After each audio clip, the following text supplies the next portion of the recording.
Good morning विद्यार्थी मित्रों। कक्षा 12 विषय भूगोल पाठ 11 भौगोलिक जानकारी के स्रोत और उसका संकलन। पिछले वीडियो में हम लोगों ने सारणीकरण के बारे में पढ़ा था।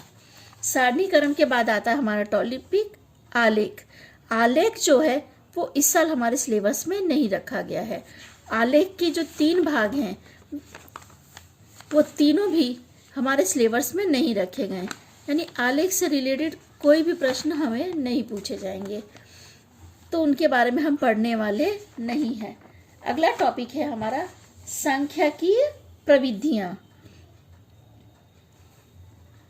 इसके बाद की अवस्था में आंकड़ों की जांच की जाती है और इसके लिए सांख्यिकीय प्रविधि का उपयोग किया जाता है। जांच के उद्देश्य के अनुसार यह प्रविधियां निश्चित की जाती है। जांच के लिए कई प्रविधियां हैं, परंतु आधारभूत 3 प्रविधियां अधिक उपयोग में ली जाती हैं। ये तीनों इस प्रकार हैं। पहली है मध्यवर्ती स्थिति के माप, दूसरा है प्रसार और तीसरा है सहसंबंध। इसमें से हम मध्यवर्ती स्थिति के माप की जानकारी प्राप्त करेंगे। मध्य स्थिति के माप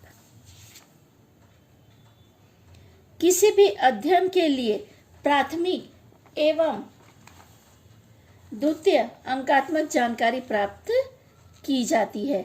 हमने आगे देखा कि पहली जानकारी और दूसरी जानकारी प्राप्त की जाती है।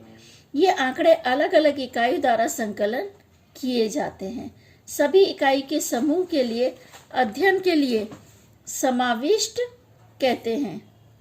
उसमें से अध्ययन के लिए आंकड़ों को नमूना कहते हैं। प्रश्नावली की सहायता से जो जानकारी एकत्र की जाती है उसे सारणीकरण किया जाता है, जिसके बारे में हमने पढ़ा था कि सारणीकरण में माहिती को अलग अलग किया जाता है। सारणी में दर्शाए गए अंक कुछ विशिष्ट लक्षणों वाले होते हैं। इन तीनों लक्षणों की जांच करने हेतु कुछ अंकात्मक प्रविधियां उपयोग में ली जाती हैं। इन जांच द्वारा जानकारी में दिए गए अवलोकनों का सारांश प्राप्त हो। इस प्रकार का माप ढूंढ निकालने की जांच का उद्देश्य होता है। यह माप दर्शाने वाले मूल्य कुल अवलोकनों के बीच कहीं आए हुए होते हैं। अवलोकनों के बीच में यह मध्य में रखे हुए इन मूल्यों को ज्ञात करने के लिए 3 पद्धति अधिक उपयोग की जाती है, जिसमें पहले थी मध्यक, दूसरा है मध्यस्थ और तीसरा बहुलक। ये तीनों पद्धतियों का उपयोग किया जाता है। ये तीनों पद्धति भिन्न भिन्न मूल्यों द्वारा मध्यमान ज्ञात करते हैं। इसकी जानकारी निम्नलिखित अनुसार है। पहले हम लोग मध्यक के बारे में जानकारी प्राप्त करेंगे। संख्यात्मक जानकारी में उसका औसत जानने के लिए यह सबसे प्रचलित पद्धति है, यानी सबसे ज्यादा उपयोग इसी पद्धति का किया जाता है। इसको इस प्रकार व्याख्यायित किया जा सकता है, दिए गए संख्यात्मक जानकारी को सभी अवलोकनों का योग कर उस योग्य को अवलोकनों की कुल संख्या से भाग देने पर जो मूल्य प्राप्त होता है उसे मध्यक कहते हैं। यह मध्यक की परिभाषा है। उसे दर्शाने के लिए x बार संकेत का उपयोग किया जाता है, जिसे हम लोग x बार के नाम से जानते हैं। प्रत्येक अवलोकनों में x संकेत द्वारा दर्शाया जाता है। अवलोकनों की जितनी संख्या हो उसके अनुसार उसे x1, x2, x3 के क्रम में लिखा जाता है। सभी अवलोकनों का जो योग है वो सिग्मा संकेत द्वारा पहचाना जाता है, जिसे सिग्मा के नाम से पहचानते हैं। अवलोकनों का जो कुल योग है संख्या के लिए n लिखा जाता है। इसकी जानकारी एवं मध्यक जानकारी के लिए नीचे हम लोग एक उदाहरण से उसे समझते हैं। जैसा कि मैंने आप लोग को मध्यक की परिभाषा बताई कि दिए गए संख्यात्मक जानकारी के सभी अवलोकनों का योग कर उस योग को अवलोकनों की कुल संख्या से भाग देकर जो मूल्य प्राप्त होता है उसे मध्यक कहते हैं। मध्यक को दर्शाने के लिए x बार का इस्तेमाल किया जाता है। सभी अवलोकनों के योग के लिए सिग्मा का उपयोग किया जाता है और अवलोकनों का जो कुल योग है उसे n से दर्शाया जाता है।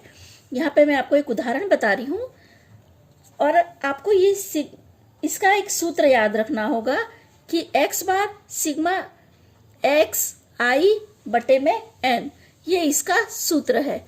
ये सूत्र से मध्यक का कोई भी सवाल आएगा तो आपको हल करना होगा। एक बार फिर मैं आपको सूत्र बता रही हूँ, x बार सिग्मा x1 बटे में n। यहाँ पे देखो संख्या दी हुई है हमें 116, 123 plus 110 plus 114 plus 122 plus 130 plus 125। ये उदाहरण हमारे बुक में दिया गया है। ये टोटल जो संख्या है इसको पहले जोड़ देनी है आपको मध्यक ज्ञात करते समय। अभी हम मध्यक के बारे में पढ़ रहे हैं। मध्यक जब ज्ञात करोगे तो ये जितनी संख्या है इनको आपको जोड़ना होगा। कोई भी संख्या हो, इसकी जगह दूसरी संख्या भी आ सकती है, तो आपको उसको जोड़ना पड़ेगा पहले। अगर आपको मध्यक ज्ञात करने का कह रहा है तो आप उस संख्या को जोड़ दोगे। ये उस संख्या का जोड़ आ गया है। तो आपको सूत्र में इस तरह लिखना है, देखो इसमें सिग्मा x1 आपको दिया है, तो ये जो सारी संख्या x1, x2, x3, x4, x5, x6 और x7 है, यानी ये टोटल संख्या 7 है, तो बटे में 7 रख दिया गया है। यहाँ पे सीधे मैंने आपको संख्या लिख के दिखाई है। आपको ये टोटल संख्या यहाँ पे लिखनी है और बटे में जितनी संख्या है, अगर इसकी जगह 8 है तो आप बटे में 8 लिखोगे, 9 है तो 9 लिखोगे, अगर 5 ही है तो 5। जितनी ऊपर आपकी संख्या है वो संख्या आपको नीचे लिखनी होगी। जैसा कि मैंने आपको बताया कि यहाँ पे 7 संख्या मुझे दी हुई है किताब में, तो मैंने ये 7 संख्या रखी है। फिर ये बटे में मैंने 7 कर दिया है। यहाँ पे मैंने टोटल संख्या को जोड़ दिया है, बटे में 7। जब इससे इसको भाग दूंगी तो 120 आएगा। तो ये हमारा हो गया मध्यक। मध्यक में आपको संख्या को जोड़ के जितनी संख्या है उससे उसको भाग दे देना है। मैं फिर एक बार बता दे रही हूँ आपको कि टोटल संख्या आपको पहले गिन लेने की। यहाँ पे 7 दी है तो मैंने 7 लिखा है, अगर 5 दी होगी तो आपको मध्यक में 5 लिखना होगा। और ये सूत्र आपको याद रखना है। अक्सर मध्यक का सूत्र पूछा जाता है, मध्यक, मध्यस्थ और बहुलक के सूत्र पूछे जाते हैं। तो इस सूत्र आपको याद रखना है कि x बार सिग्मा x1 बटे n, ये इसका सूत्र है। आपको संख्या को जोड़ना पड़ेगा, जोड़ के उसी संख्या जितनी आपकी है उससे उसको भाग देंगे तो उसका उत्तर आ जाएगा। ठीक है विद्यार्थी मित्रों, ये हो गया मध्यक। मध्यस्थ में आपको अगले वीडियो में समझाऊंगी।